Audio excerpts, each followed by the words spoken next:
cadeira, senta aí, pega o café, né? Hoje a gente vai discutir sobre Grécia Clássica, né?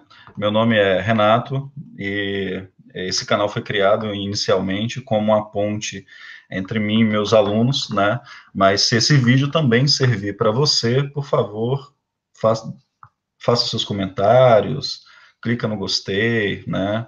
E vamos socializar as informações aqui e pensar a respeito desses temas.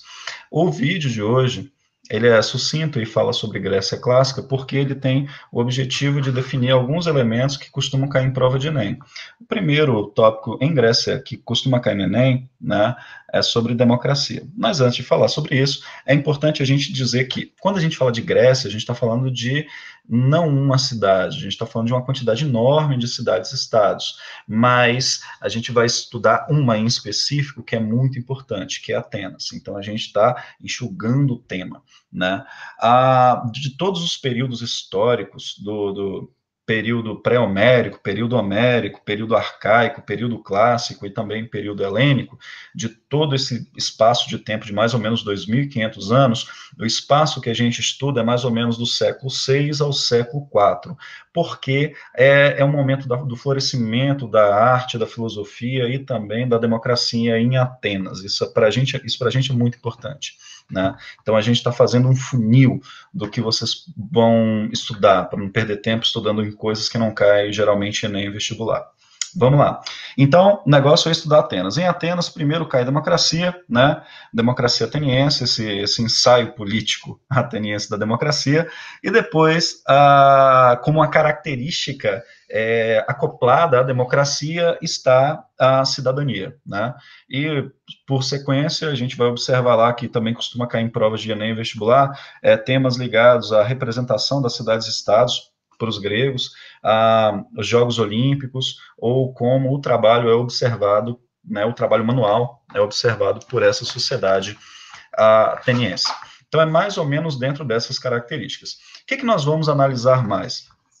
É importante que a gente observe, então, que a gente está eliminando uma série de tempos, de períodos que não costumam cair, que são muito interessantes, mas não costumam cair em provas de Enem, vestibular, que a gente está eliminando uma série de cidades, são muito importantes, muito interessantes também, mas que também não costumam cair em provas de Enem, vestibular, e que nós estamos pautando nossa análise em cima de Atenas. Beleza. Então, uma das coisas muito importantes, antes de entender uma cidade-estado, é saber qual é a representatividade dela. Quando a gente fala de uma cidade-estado, a gente está falando de uma cidade independente política e economicamente. Sim, essas cidades, elas tinham um tipo de governo próprio, elas tinham um tipo de economia próprio e tinham uma quantidade muito grande de autonomia, né? Isso em algum momento da história grega e do período clássico isso vai mudar, mas por enquanto é mais ou menos isso. Além disso, é muito importante a gente analisar o seguinte: quando essas cidades se formarem, especificamente a cidade de Atenas, como a gente vai analisar, essa cidade ela representa mais do que um espaço urbano onde um monte de gente mora junto e o comércio circula ali. Essa cidade ela tem uma representatividade para esse grego de civilidade. Ora, é onde o sistema político é definido, é onde as leis são organizadas, é onde o centro administrativo, político e religioso se coloca também. Então, essa cidade ela tem uma representação civilizacional e também tem uma representação divina. Afinal, as cidades elas recebem nomes das divindades. Veja só, Deus Atenas, no caso de Atena. Bom, vejam só, essas cidades, além das características de representação, é muito importante a gente observar uma outra coisa, que é um outro tópico que costuma ser recorrente em prova do Enem, que é a questão de democracia. Primeira coisa que a gente vai pensar é que democracia não foi sempre o governo ateniense, né? Na verdade, foi a menor parte da história ateniense foi democracia. Mas o que sustenta a democracia? O que é democracia? Como é essa democracia ateniense? Olha só, essa democracia ateniense é gestado por dois legisladores que vocês vão encontrar em prova, que são muito importantes, que são os legisladores Clístenes e Solon, né? Vocês vão ver isso em prova, e sempre quando ouvirem esse nome, eles têm a ver com reformas democráticas. esses dois legisladores, eles vão pegar aquele poder que está nas mãos daquela elite ateniense e vão dividir o poder entre uma parte da população que é considerada povo, que são considerados cidadãos. Né?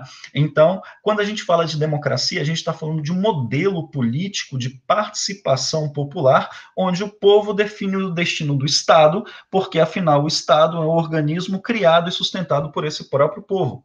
Beleza. Como esse ateniense, em determinado período, dirige o seu Estado? O sistema democrático ateniense é um sistema democrático direto. Isso quer dizer que cada pessoa, né, que é considerada cidadão, vai para uma praça que a gente denomina de ágora, que é o espaço onde acontecem os debates e tudo mais, e as pessoas votam diretamente nas leis ali. Então, isso é um processo democrático direto, porque as pessoas estão votando diretamente nas leis, estão definindo o destino da cidade.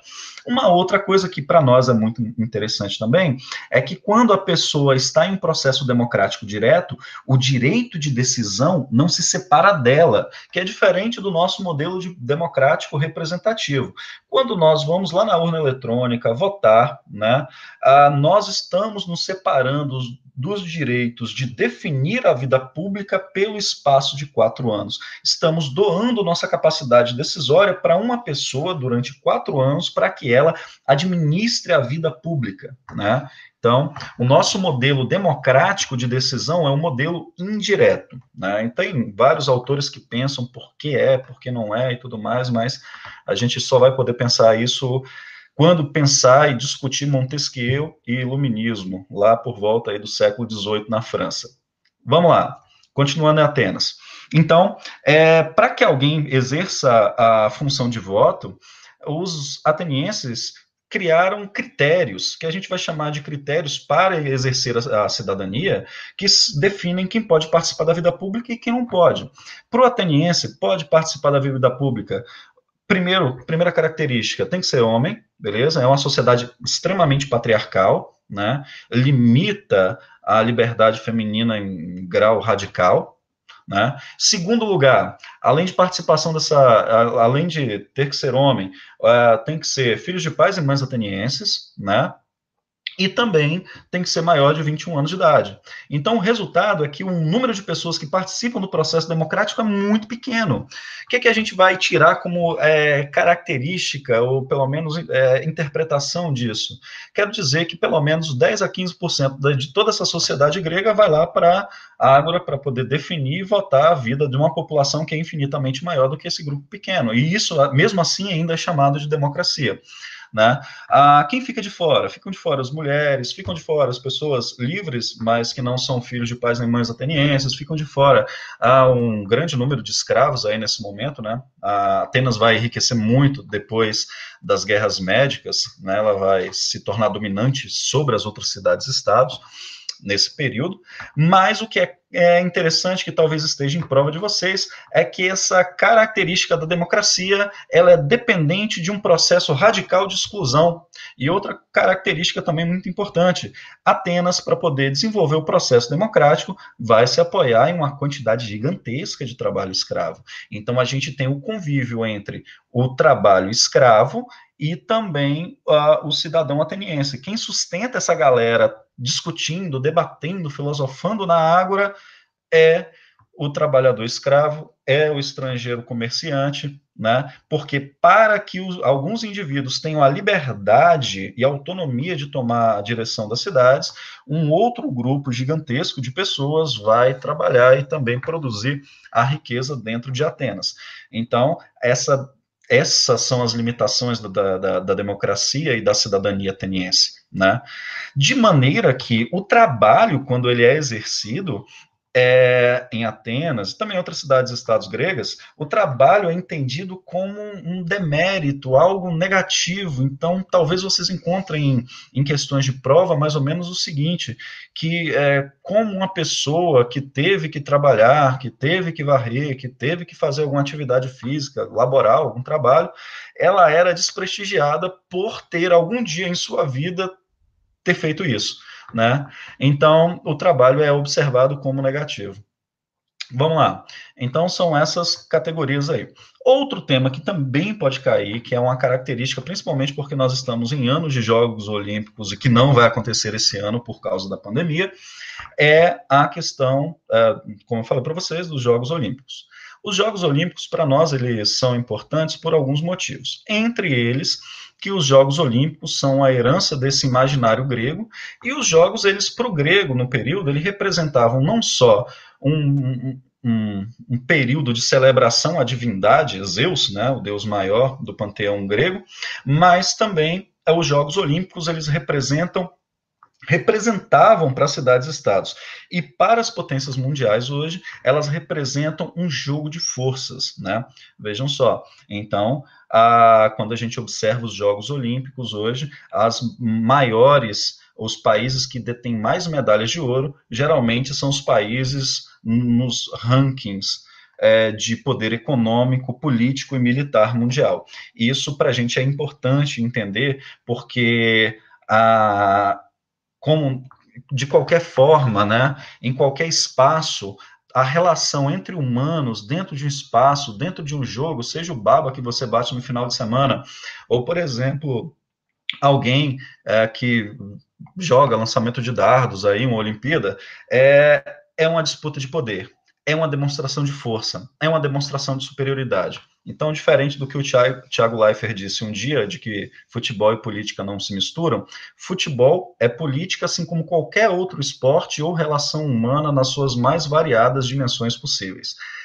São dimensões políticas, são relações de poder, são formas de mostrar submissão ou autoridade, né? Isso é importante para a gente centrar aqui.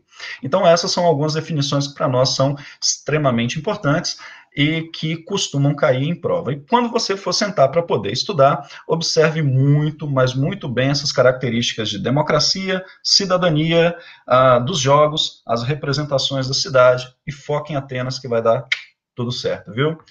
Um beijo para todos. Toque o sininho aí, né? Liga esse sininho, inscreva-se. E quando tiver mais vídeo aí, eu mando e-mail para os meus alunos. E se você não for aluno, também vai descobrir que quando algum vídeo for postado aqui na aula, viu? Qualquer outro comentário aí, fica à vontade para poder tecer de forma elegante, né? E fundamentada. Beijo. Tchau.